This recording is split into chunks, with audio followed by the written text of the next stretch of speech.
Jomar nakausap na ang mga magulang ni Carla. Ina ni Carla umiyak nang makausap si Jomar. Isang mapagpalang araw sa inyong lahat mga kalingap.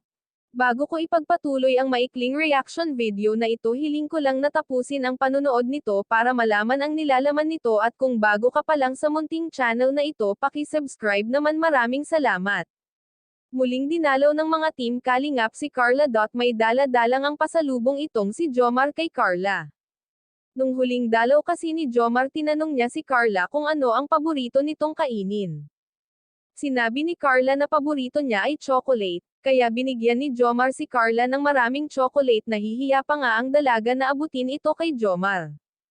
Nahihiya man ito ay nagpasalamat si Carla kay Jomar, at may inabot pa si Jomar na jewelry box kay Carla. Galing daw ito sa Jomcarl.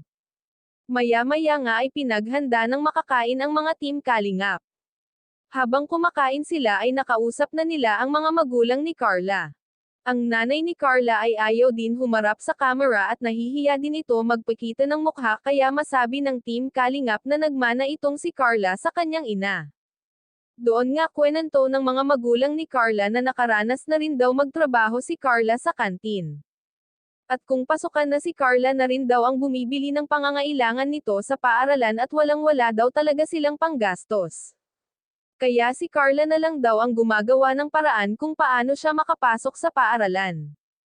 Habang kinukwento ito ng kanyang ina, ang umiiyak ito at humahanga sa kanyang anak dahil masipag nga raw at marunong gumawa ng paraan.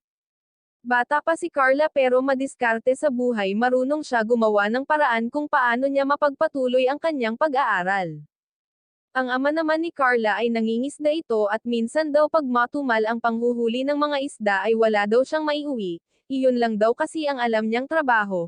Bago tayo magtapos, huwag natin kalimutan suportahan ang ama ng kalingap na si Val Santos Matubang at si Kalingap Rab. Hanggang dito na lang ang update ko mga kalingap. Maraming